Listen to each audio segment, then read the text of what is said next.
Welcome to podcast number 2 of the Sunk Cost. This is Miles Bell. I have on Skype with me Jordan Michael. Jordan, how you doing? Pretty good, man. How are you this morning? Man, can't complain. Got it worked out. Ready to go. Ready to watch some football. I got up and I watched the rest of The Other Woman with Ellie, and that was nice as well. Have you seen that one? That's a good movie. You know, the scenery's pretty good in it, so I can't really I would be say upset at the Kate chick flick Upton factor. looks third best in a bathing suit on that movie. Just gonna That's throw it it. out there. I think that's fair. Yeah, not her strong point. No. That's okay. I know before we got started, you wanted to talk a little bit about last week and what we talked about concerning one NFL running back. Well, yeah, I mean, we kicked off our first podcast a couple weeks ago after a little bit of technical difficulty, and it just now got on the internet on Thursday, which, by the way, we were shooting this Saturday morning about 9:50 Eastern time. But yeah, we had talked about Ray Rice, and it wasn't that we were saying anything inappropriate, but it was just that was aired right before the video came out, and now that that's been seen, it reminds you that's not something to be taken lightly, and it's not something that needs to be discussed in any sort of joking terms. You know, it's a very serious incident, and that stuff happens in the world, and it's not funny to joke about. So didn't want to lead anyone astray that we weren't taking that seriously. Yeah, that thing just keeps getting worse and worse, and more people keep getting implicated. So we'll see what happens. Yeah. I don't know. It'll be interesting to see if the owner, if he did do all that stuff that they're saying, if he gets, forced to sell. You can draw some parallels between like what Donald Sterling did and what this guy did potentially. Yeah. Just be interesting to see how everything is handled. But yeah. What happened with us last week? What happened with the podcast? Well, we're looking to bounce back this week. We went combined 0-4. I had Vandy covering, I think, 19.5, and they got smashed by Ole Miss. I had the Chiefs covering 3.5 at home. They lost to the Titans. You had the Pats over the Dolphins. They lost. And then Michigan State didn't cover against Oregon. So yeah. And then I also bet Auburn on Thursday night and lost that game. And you bet that game, didn't you? You put a little money on the table. I did. I lost $100. I had to do the 10% juice. And actually last night I was up playing some blackjack at the Christ the King Oktoberfest and ended up winning $10. So oh, nice! I you got paid your my juice back. I paid my juice from the church. How excited does your bookie get when he sees your text message come through? I'd say probably really excited. It's like 3 times a year. So it's like it's like Christmas, 4th of July, and I don't know whatever his other favorite holiday is. Because when I bet, it's rare, and I rarely win. So at least it was only 100 this time. The day we put 200 on UK to beat Robert Morris in NIT was probably the low point of my sports career. I'd have to admit. Yeah, that was pretty rough. We were way too confident for that. Go ahead. I was just going to say I once got thrown out at third in the Little League Championship in the last inning, trying to stretch a double into a triple, and that was previously my worst moment. But losing 200 on the NIT bet's pretty bad. I gotcha. We also had our Survivor League. We had the Eagles week 1, Packers week 2. Both had double-digit comebacks, so we're looking to pick someone else this week, and hopefully they can jump out to a quick lead, and we don't have to look back. Definitely. I guess last week in college football, there were just a bunch of awful games. We had South Carolina, Georgia. Kentucky, Florida was big if you're a Kentucky fan, but let's be honest, no one really cares about that. What did you think of last week? How do you feel about this out-of-conference slate this year? I mean, my goodness, I guess teams just aren't gonna ever beef up a schedule, and we're just gonna have about 15 undefeated teams one of these years. I mean, you'd think with the playoff they're gonna start looking for some really marquee matchups because the fear of losing an early conference or an early non-conference game wouldn't hurt you, but it's just this isn't gonna be the year for it, I guess. Yeah, we talked a little bit. I told you I watched more Bravo last weekend than I did football, and I'm not afraid to admit it. So. Yeah, I would be personally afraid to admit that, but what was the name of the show? Below Deck? Below Deck, dude. Shit was going down. Ellie loves that show. If that there were stains on pillows and all sorts of good stuff. Yeah. Dick Pillows as well is interesting. So check it out. Okay. This week, I guess we got a couple decent games. We got Mississippi State versus LSU, and then Clemson at FSU. I'm really looking forward to the Mississippi State game just because we'll see if Mississippi State can kind of throw their name into the West. I think this is their best year to do it. And I honestly don't know anything about their They were team. saying the same thing. Go ahead. Do you know anything about Mississippi State? That they're returning a ton of starters. That's all I know. Okay. And LSU's pretty young, but they're 9-point favorites at home. They're hard to beat in Death Valley, but I don't know. We'll just see if Mississippi State, if they play well. I mean, it's definitely someone that people are going to have to circle on their schedule. Right. And which just makes the SEC West that much harder. I guess you've also got Clemson, FSU, and I guess you want to talk a little bit about that game? Well, it took a big change for the worse for Florida State this morning, where they decided not only to suspend Winston for the first half, but for the entire game. If you all missed it, he did the popular meme where you yell an obscene phrase, which I understand. He's in his college cafeteria. He's joking around. I'm sure everyone there but maybe two people thought it was hilarious, but you kind of have to have some self-awareness. And when you've been accused of some of the things he's been accused of, and you've already been in trouble in the past, and you're a Heisman Trophy winner, and probably the currently most famous college athlete in the country, I mean, you just need to understand that you don't have the same life as a normal student. Yeah, he seems to be having trouble with that, but hopefully, he is only 19 years old, so we'll see if he can turn it around. I guess. Who do you like in that game now? They were 19.5-point favorites. Now they're 12.5-point favorites. I mean, I really have no clue. Yeah, without knowing anything about their backup, I still kind of like Florida State. I'm not sure about the line. That'd be one I'd definitely be staying away from. But, Clemson got rocked pretty good by Georgia early this year, and I've got to think that Florida State without Winston their defense is still going to be great. They're still going to have the playmakers on the offense, just maybe a little step behind. Yeah. And did you watch any of that UConn USF game last night? It was big. I did. So we tried to air this yesterday, and we had some technical difficulties, shockingly. But so part of it, Miles broke down his pick, and he's got him a new stud running back from South Florida. Yeah, dude, Marlon Mack, freshman running back, 30 carries, 103 yards, and a touchdown. 3 yards per carry sounds that's pretty awful. It's a really bad UConn team. I was going to pick USF, and they were 3-point favorites, and they won by 3, so I get nothing there once again. So Thursday night I won a little teaser, and then last night I bet the under and won. So I've got a little momentum going into the end of the weekend. Yeah. All right. Well, who do you like this weekend? What's your pick? I like for my lock of the week. I like I like Alabama. Roll Tide roll over the Florida Gators. I think it's 14.5, and that was a few days ago. But whatever it is, take it because they're going to beat Florida by a lot. Yeah, I agree with that. And I know we talked. I think I don't know. I'm going to let you set up a Match.com profile for me if Florida wins outright. So that'll be something to look for. I do look forward to that. I'll go on one date. That's the bet. If it goes well, maybe I'll go on another one. You never know. Has Florida been good? I mean, I feel like they haven't been good in a long time. And I don't know. Even I just don't like Florida. I'll just throw it out there. And I don't think that their coach is going to make it. And I think that if Ted Jr. is healthy the whole game in 07, that Ohio State wins that game. So that's my thoughts on the Gators. That's good. All right. Well, my picks of the week, I guess I got Penn State covering Massachusetts, 27 points. Oregon is minus 23 at Washington State. I like both of those. I think UMass is just terrible.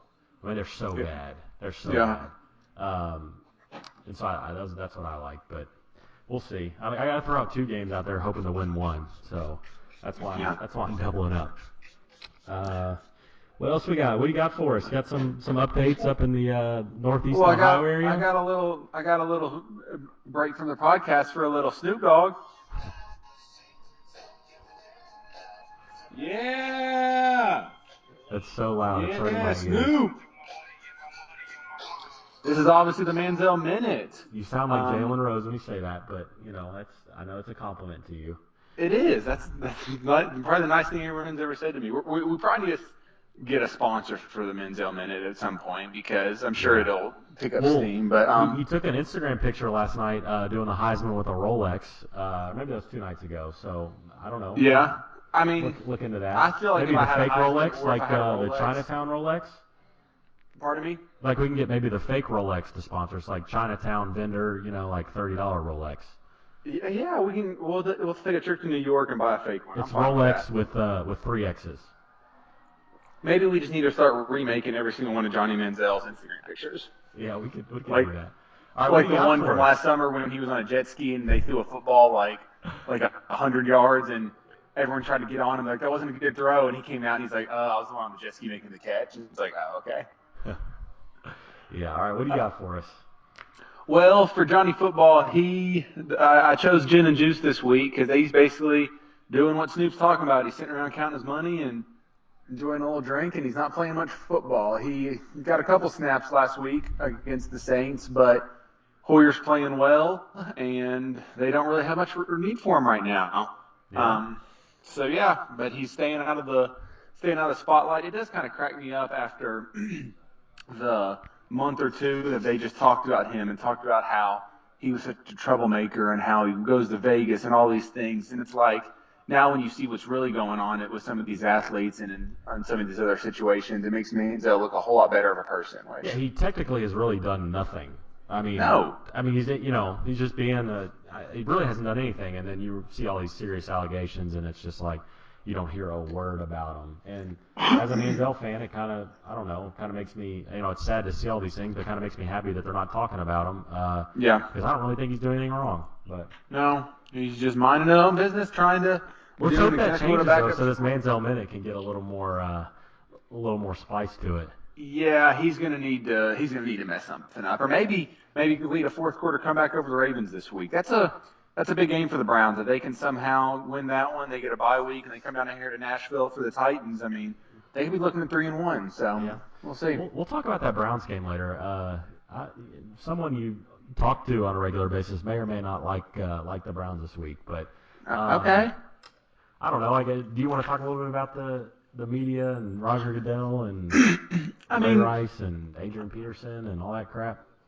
I know with your very right-wing slant, you're not a big media fan, and while I consider myself much more neutral, I think they are just making a they're just making a debauchery of every single case they handle. I think Goodell's been awful, but the media's not helping everything. He's handing out suspensions, both him and then obviously the Vikings did, and the Panthers did, and then the media is jumping on it and basically convicting people before they're given a trial of any sort.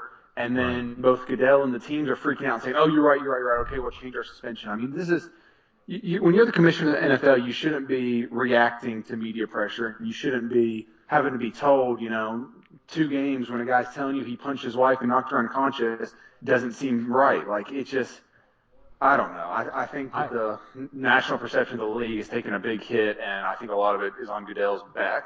Yeah, so you think he's been reacting wrong to the media? I just think it's the point of reacting at all. I mean, well, on that point, I mean, his wife worked for Fox News for like a long time, so it's kind of surprising to me that, he knows the media really well. It's kind of surprising that he would kind of pull some amateur moves and be really reactionary when he's known for a long time how this works. Yeah, I mean, the way I look at him as the CEO of a company, and when a company makes an error or something like that, they need to jump out from the get-go, accept fault, and say, this is how we're going to get better. And then if the media has a problem with it, they should say, these are the steps we're taking. And he's almost testing the water, saying, oh, we'll suspend you for this. And then when the media freaks out, he's saying, you know what, you're right, we'll change that. And it just, I don't know, it makes him look like he's got his tail between his legs. But we'll see. Hopefully the NFL will take a upturn. There's things going on like the Bengals and this Devin Still thing and awful situation with his daughter and with Marvin Lewis rallying behind him and Sean Payton, buying all those jerseys. I mean, there's some really good stories going on in the NFL right now, but there's no way we can focus on them with all this stuff going on. So yeah, you're never going to hear that. But let's get into some more fun stuff with the NFL. What do we got? What do we got going on? Oh man, well let's see. If we're talking about picks right here, I'm gonna make I'm gonna go and tell you this is wrong, but I kind of like the Cowboys. I don't know if they've covered two spreads in a row in like 8 years, but I don't like the Rams. They beat a really bad Bucks team last week. If you watched the Thursday night game, you saw how bad the Bucks are, and Yeah, they that was barely got bad. by them. So the Cowboys, I think, are about a 1 point favorite. It's in St. Louis, but I like them. All right. I'm taking the Browns +2 against the Ravens at home.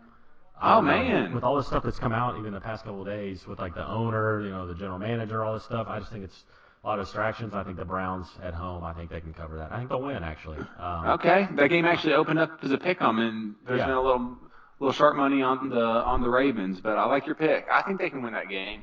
I've also got another pick. I was doing a little research, little CFL football. I like the Saskatchewan Roughriders, -12 against the Ottawa Red Blacks, which I'm not really sure what a red black is, but I never Googled it or anything. But Okay, apparently so that's when is I see it's at 4:05. That's tomorrow at 4:05. yeah, dude, Okay, I'm really can I pumped. see that anywhere? You know, I've got the sports package. I'm gonna have to look for it. I don't know. It's a good question. Okay. I'll be following Look it on at you Twitter doing though. research. Like, what is going? All right, so let I've me get got this straight. You used to, go out and party and drink, and now you've got some girl living with you, and now you're just researching CFL games I know.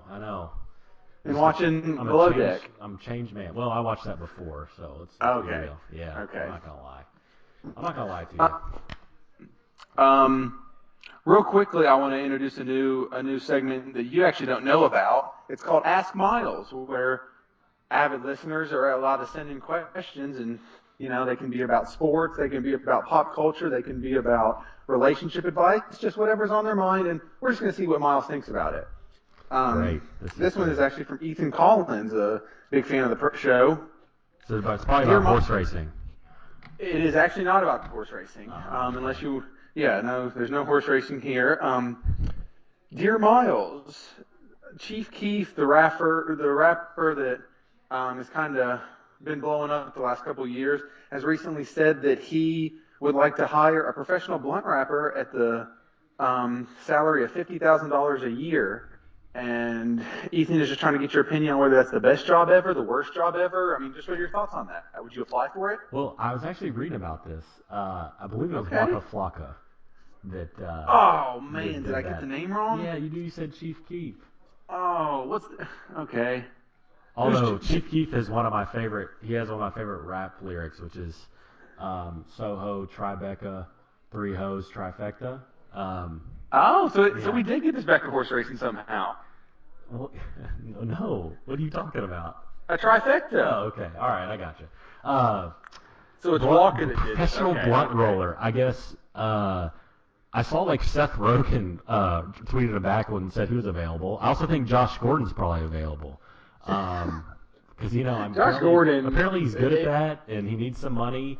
I think Yeah, 50K would be good. Good that's for not a him. bad idea. We might need to email that to him and see if he wants to send in a resume. I don't know how much he's selling cars for, but I'd say he's probably not making 50K right now. But it'd No, be interesting to see you're. too, like what is Waka Flocka gonna take a tax deduction? What's he gonna do? I mean, I mean, he is paying salaries. yeah. I think We'll see I what think he happens. needs to talk to his accountant about that. Yeah. Hey, I'm But available. either way, interesting. I wish I had $50,000 to pay someone to roll my blunts for me. I'm not a smoker, but if I was, I think I would probably just do it myself. Yeah. But I'm not gonna lie, I've never really done it before, so I've got really no clue what goes into that. But apparently, it's a tedious process because he's gonna pay someone to do it. yeah, Um, yeah, that is true. Well, that was a good first segment. If we want to get a little more, we can have a couple of these, and a little more personal or something. Some more advice. I'm sure we'll bring I the give heat in on I some give questions. great advice. So you just Yeah. you can ask me anything. Um, well, we still got our survivor pick, I guess. Who are we taking this week? Yeah, let me pull up the NFL stuff. I think Well, this might be one of the more boring survival weeks in history. The big money's going to be on the Patriots. For the listeners that don't know exactly what we're talking about, we pick one team each week. all they have to do is win, but we can't pick them again the rest of the season. So week 1, we had the Eagles. They jumped down 17-0, ended up coming back and winning. And then last week we had the Packers. They were down, I think, 21-3 and came back and won. So this is not supposed to be this difficult. We're hoping to find something a little bit easier this week. The big ones that I'm seeing, the Patriots are 14-point favorites on the Raiders in New England. I'm going to knock on wood, but I just do not see any way that they lose that game. The Raiders are one of the worst football teams we've seen in a few years. I'll let you manage my Tinder profile if the Raiders win that game. Okay, so if we get a Raiders Florida Gators parlay, man, we'd be in business. I'll be on Match.com and Tinder. We'll kill it. You'd be having girls pass each other on the way up to your place. I know, man. It's crazy. The other one's the Saints. They're minus 10.5 with the Vikings coming to town, obviously without Peterson. Probably wouldn't be a bad pick, but I've learned in these Survivor Leagues, you kind of want to see a team show you something before you're picking them for your season bet. And, I mean, they're 0-2. Everyone says it's a must-win, but how many must-wins did the Giants have last year? And it just turns out that some teams are just bad sometimes. So yeah, and I think we're waiting until put it on the Patriots. Sorry, go ahead. We're waiting until the Saints play the Bucs, I think. That's true. That's true. You never know. Sometimes they have Simmons refers to it as the Ewing theory, where you take out your best player, the team kind of rallies around it, and they get better. The Vikings might have a little bit of that going on, although I really would be surprised. But I say we go with the Pats this week. All right. That sounds good to me. What's your fantasy team got going on? I'm 1-1, just mediocre. Looks like A.J. Green's going to play this week, thank God. There's nothing worse than having your stud wide receiver get knocked out in the first quarter with no catches. I couldn't even find a sub for him. Well, yeah, once they I ended up winning that game though, thanks to Darren Sproles. But things are going well. I dropped Ray Rice. Wes Welker's back in the saddle. Things are looking up for me. I picked up Carlos Hyde on waivers when I dropped Ray Rice, so I'm pretty happy. What about you? I'm the same mediocre as you. I've got 3 leagues. I'm 1-1 in all of them. Got off to a bad start this week. I was out to dinner on Thursday night. When I left for dinner, Roddy White was expected to play, and when I got back from dinner, the game had started. He was sitting, so that's frustrating. But hopefully bounce back from that. I led my Transy league with the most points of the overall week, which the winner of that gets $20 every week. So I'm slowly regaining some of this money I've invested into fantasy football. Yeah. Well, we should play that mediocre song for next week if you know what I'm talking about, right? Do I know what song this is? Mediocre? You don't know mediocre? Here's mediocre right here. Oh yeah. T.I. That's T.I. and I don't want no mediocre. I don't want no mediocre, man. Let's get some wins this week. That's our fantasy team. Nicki Minaj was actually the secretary in that chick flick I watched this morning. I don't think she'd get hired at a prestigious New York law firm as a secretary, but... Well, it's actually Iggy Azalea, I believe, that's in that song. You were just awful today. How am I supposed to... I mean, they're kind of the same person. Chief one's Keef white, and, one's black. And Nicki Minaj are in your head right now, and I don't know why. I can't figure it out, but that's okay. So the only bet I've got left to say is my 3-team teaser. Let's see. I said I like Dallas already, so I throw them in there. New Orleans, where they're about a 10-point favorite, you can get them down to a field goal. Again, I think they win. And then there's the Bengals, which they're a 7-point favorite against the Titans.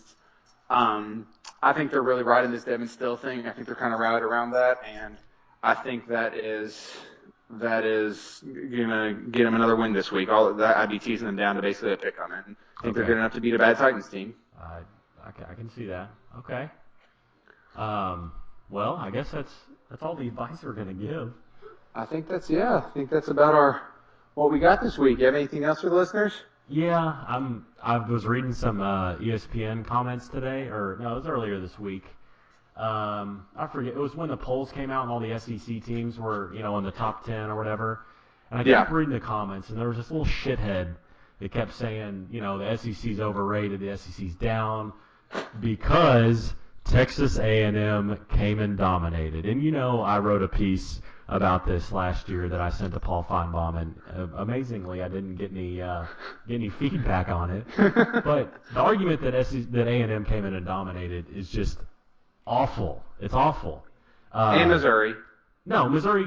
Well, no, it's more A&M. Okay. I mean, because the East sucks, and Missouri had so many injuries the first year, and then Florida and Georgia had so many injuries the second year that it's really hard to judge that. But with A&M, I mean, they finished third and fourth in their division.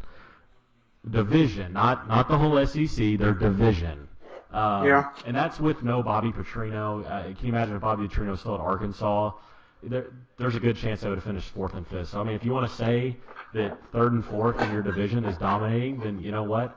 I would say Kentucky dominated in like 07. We were dominant. Yeah. Finished solid like 8-5, and I just think I don't know. It really pisses me off. And A&M's program has completely changed. They've gone from getting top 30 recruiting classes to going to 16th, 8th, 4th, and 4th the past 4 years. So, yes, their players are getting a lot better. So I don't hear this crap that an okay Big 12 team came in and dominated the SEC because they didn't, and I'm tired of hearing of it. So I think that's fair. I think there's probably better arguments for why the SEC is overrated than that. But, A&M getting all the publicity because of Johnny Football and not really ever finishing that well in it, I don't think it's a very good answer. Yeah, well, that's the one you see the most. So, and that's what you see from Big 12 fans who just really, really piss me off. But, whatever. I don't really care what some pale kid from Kansas who's got gel in his hair has to say about SEC football, to be completely honest. So that's all I got to say. Okay. I'm sure if he ever calls into the program, you'll say that to his face. Yeah, I absolutely would. Okay, well, I guess that wraps up podcast number 2. No technical difficulties. Awesome. Let's see if we can get this baby up. And happy football watching. What are you doing with Ellie today? We're about to go on a hike. Gonna go check out a little walking trail with her and the dog, and then probably watch some football, make some dinner. All right, it sounds like a good real quick. I forgot this at the beginning. Big thanks to Jeff Golett for getting us up and going. We were not capable of doing this ourselves, and he spent about a day working on the podcast and got on the internet. So thank you to Jeff. Yeah, and we tried Google Hangout, and that thing sucks. So yeah, that is not something we're endorsing. Okay. All right. Well, you have a good rest of your weekend. I'll chat with you, and happy gambling to everybody. All right, man. Have a good day. See ya.